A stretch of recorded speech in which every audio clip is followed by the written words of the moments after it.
তো ইতিমধ্যেই আমরা আসলে আইডি নিয়ে অনেক কাজ করেছি। অনেকগুলো সার্ভিসে অবশ্যই আইডি দ্বারা আপডেট করছি, ডিলিট করছি, স্ট্যাটাস চেঞ্জ করছি। দেন হয়তোবা কোনো একজন ইউজারকে ফাইন্ড করার চেষ্টা করছি। অর্থাৎ মঙ্গুজের যে আইডি রয়েছে সেটা আমরা অনেক জায়গায় ব্যবহার করছি এবং সেই আইডিটা অনেকটা এরকম স্ট্রাকচার যেটা দেখতে পাচ্ছেন মঙ্গুজ দ্বারা যেটা ডিফাইন করা আছে। তো অলরেডি আমাদের রাউটিংয়ের যদি খেয়াল করেন আমি কিন্তু আইডিটা মেক শিওর করেছি সেটা মঙ্গুজের ফরম্যাট ফলো করে সেটা এখানে মেক শিওর করে নিয়েছি। যদি কখনো আপনারা এই ফরম্যাট ফলো করতে চান না, কোনো সমস্যা নেই। সার্ভিসে যেটা করা উচিত চেক করে নেওয়া উচিত যে সেই আইডিটা মঙ্গুজের যে ফরম্যাটটা আছে সেটা ফলো করছে কিনা, আদারওয়াইজ কিন্তু কাস্টিং এরর দেখাবে। তো এই কাস্টিং এররটা বোঝানোর জন্য আমি যে কাজ করি, আমি এখান থেকে এই যে আপডেটের জন্য যেটা রয়েছে সেটা ধরা যাক আমি এখান থেকে সরিয়ে নিচ্ছি এতটুকু অংশ। দেখা যাক কী হয় আমরা যদি ইনভ্যালিড আইডি দেওয়ার চেষ্টা করি। তো এখানে আমি আপডেট করার চেষ্টা করছি, আমি একটা ইনভ্যালিড আইডি দিচ্ছি ধরা যাক 612 এবং এই রিকোয়েস্টটা যদি আমি মেক করার চেষ্টা করি কি হয়, এখানে দেখতে পাচ্ছেন অ্যাক্সেস টোকেন নট ফাউন্ড, কারণ লগ ইন অবস্থায় নেই। কোনো সমস্যা নেই, আমরা লগ ইন করে নিচ্ছি। এখানে আমি যে কাজটা করব, আমি নতুন যে ইউজার তৈরি করেছিলাম সেই ইউজারের জন্য আমি এখানে আমরা চেক করব যে সেই ইউজার লগ ইন করতে পারছে কিনা। তো ক্রিয়েট অ্যান ইউজারে গেলে আমি লাস্ট ইউজারের যে আইডিটা রয়েছে, যে জিমেলটা রয়েছে সেটা লাগবে, সেটা আমি নিয়ে নিচ্ছি।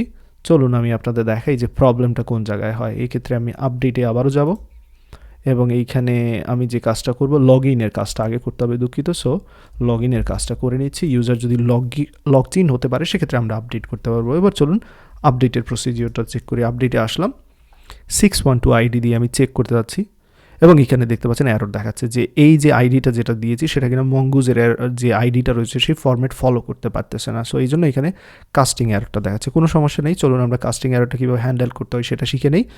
আমি যে কাজটা করব, সার্ভিসে চলে আসব, আমি আপডেট ইউজার বাই আইডি সেই সার্ভিসে চলে আসব এবং এইখানে যখনই এখানে এরর আসবে আইডি রিলেটেড, ডেটাবেস থেকে ফাইন্ড করার চেষ্টা করতেছে, আইডি রিলেটেড এরর আসলো, সেটা এই জায়গায় আমরা কী করতে যাচ্ছি, সেই এররটা এখানে আমরা পাবো ক্যাচের মধ্যে। তো সেই এররটাকে কীভাবে হ্যান্ডেল করতে সেটা আমি এখানে শেখাতে যাচ্ছি আপনাদের। ইফ যদি এরর যেটা আসে সেটা যদি ইনস্ট্যান্স অফ মঙ্গুজের এরর থেকে আমরা মঙ্গুজ যেটা আছে সেটা উপরে ইম্পোর্ট করে নিলাম। উপরের দিকে কিন্তু মঙ্গুজ আমি ইম্পোর্ট করে নিয়েছি। আমি এখানে আপনাদের দেখাতে যাচ্ছি, যদি ইম্পোর্ট না হয় সেক্ষেত্রে এই যে দেখতে পাচ্ছেন ইম্পোর্ট করা হয়ে গিয়েছে মঙ্গুজ। আমি জাস্ট ঠিকঠাক করে নিচ্ছি ইম্পোর্টটাকে। আর যে বিষয়টা অবশ্যই খেয়াল রাখবো, যখনই আমরা ইম্পোর্ট করব বিল্ট ইন ইম্পোর্টগুলো উপরের দিকে রাখবো, একটা স্পেস, একটা লাইন স্পেস রাখবো, অ্যান্ড দেন আমাদের কাস্টম যে যত নতুনগুলো আমরা যেগুলো তৈরি করেছি সেগুলো আর আলাদা করে রাখবো। প্রথমে থাকবে বিল্ট ইনগুলো, জাস্ট এইগুলো হচ্ছে কনভেনশন, আর কোনো কিছু না। এবার চলে আসুন নিচের দিকে, মঙ্গুস থেকে যে এরর টাইপগুলো রয়েছে সেই এরর থেকে যদি কাস্ট এরর হয়, অর্থাৎ এখানে হচ্ছে আমাদের যে মঙ্গুজের আইডি রিলেটেড যদি এরর হয় সেটা আমরা এখানে এররটা থ্রো করতে পারি। তো চলুন সেই এররটা থ্রো করি। থ্রো অ্যান্ড আমরা ক্রিয়েট এরর যেটা ব্যবহার করছি থ্রোয়িং করার জন্য, আমি এখান থেকে আসলে চাইলে কপি করে নিতে পারতাম, এখানে পেস্ট করে দিচ্ছি। যদি আইডি রিলেটেড এরর হয় সেক্ষেত্রে আমি এটা বলে দিতে চাচ্ছি যে এটা ইনভ্যালিড আইডি, এরকম কিছু বলে দিতে চাই। সো ইনভ্যালিড আইডি, এবং ইনভ্যালিড আইডির ক্ষেত্রে এখানে 404 না, এখানে 400 হবে, সেটা এখানে মেক শিওর করে নিতে চাই আমি। ওকে, সো দ্যাটস অল। এতটুকু আশা করি, এতটুকু নিশ্চয়ই এখানে বুঝতে পেরেছেন। এবার চলুন দেখি আসলে এটা কাজ করে কিনা। আমি এটা সেভ করে নিচ্ছি।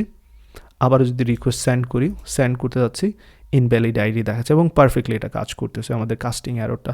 সো আশা করি এতটুকু নিশ্চয়ই এখান থেকে বুঝতে পেরেছেন যে কাস্টিং এররটা কেন হ্যান্ডেল করা জরুরি, সেটা নিশ্চয়ই বুঝতে পেরেছেন।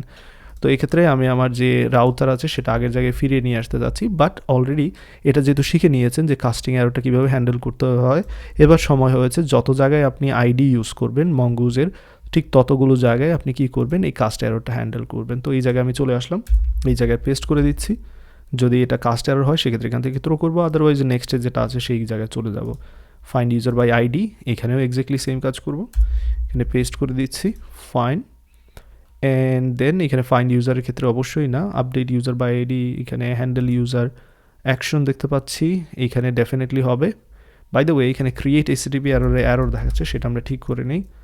ক্রিয়েট এইচটিটিপি এরর এখানে দিয়ে দিলাম। আমার মনে হচ্ছে এখানে আমরা 2বার ইম্পোর্ট করে নিয়েছি, অলরেডি ক্রিয়েট এরর ছিল উপরের দিকে, সো সেই ক্রিয়েট এররটা আমরা চাইলে ব্যবহার করতে পারতাম। So create error, and then এটা যেটা আছে ঠিক তেমনটাই থাকুক, এখানে কোনো চেঞ্জ আনবো না। এইখানেও আমি একটা এরর দেখতে পাচ্ছি, create error 400 user was not ban successfully find, and then এই জায়গায় যেহেতু আইডি ইউজ করছি এই জায়গায় পেস্ট করে দিলাম। That's all. আশা করি এতটুকু কাজ করে নিয়েছেন। এবার আপনাদের সময় হয়েছে যে যতগুলো জায়গায় আমি আসলে আইডি ব্যবহার করেছি ততগুলো জায়গায় ক্যাচের মধ্যে আপনারা এই জিনিসটা পেস্ট করে নেবেন, যাতে করে মেক শিওর করে নেবেন যদি ID related, cast error related কোনো কিছু হয় সেটা যাতে আমরা ঠিকভাবে হ্যান্ডেল করতে পারি।